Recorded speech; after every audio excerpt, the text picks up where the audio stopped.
أنا أقول بيننا وبينكم السلف بيننا وبينكم الكتب. Et quant au consensus des salafs, Al-Barawi rahimahullah a dit: les compagnons ainsi que leurs successeurs, puis les successeurs de leurs successeurs, puis les savants de la sunna, sont unanimes sur le fait de considérer comme ennemis les gens de l'innovation et de les boycotter. Il y a des paroles de salaf incroyables à ce sujet, et je vous en ai choisi quelques-unes tirées du livre Al-Sharh wal-Ibana de l'imam Ibn Battah rahimahullah, livre qu'on appelle aussi Al-Ibanatul Kubra. Écoutez ça. Hammad ibn Zayd a dit: j'étais avec Ayyub Yunus ibn Aoun rahimallahu al-jami' lorsque passa devant nous Amr ibn Ubayd, un Mu'tazili, qui nous salua et s'arrêta devant nous, et ils ne lui rendirent pas le salam.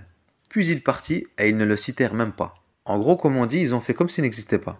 Al-Shaykh al-Rajihi hafidhahullah dans l'explication de ce livre dit: et ceci est une preuve que les savants et les imams de la communauté boycottent Ahl al-Bid'a et ne répondent pas à leur salam. Taïb, un autre. Al-Fudayl rahimahullah a dit: je mange la nourriture du juif et du chrétien, mais je ne mange pas la nourriture de l'innovateur.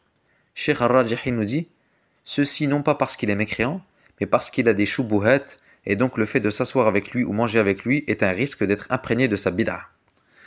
Un autre. Ibn Sirin rahimahullah vit l'un de ses compagnons dans un quartier d'Al-Basra et lui dit: oh Foulan, que fais-tu ici? Ce dernier lui répondit: j'ai rendu visite à Foulan car il est malade, en parlant d'un homme d'Ahlul Bid'a. Ibn Sirin lui dit alors: si tu tombes malade, nous ne te visiterons pas, et si tu meurs, nous ne prierons pas sur toi jusqu'à ce que tu te repentes. L'homme dit alors: je me repens. Et pour finir, Al-Fudayl a dit: ne t'assois pas avec l'innovateur, car certes j'ai peur que la malédiction ne descende sur toi. Donc attention que les choses soient claires, quand on parle de l'ijtimar, on ne parle pas d'Ahl al-Bid'a, on parle des gens de la sunna.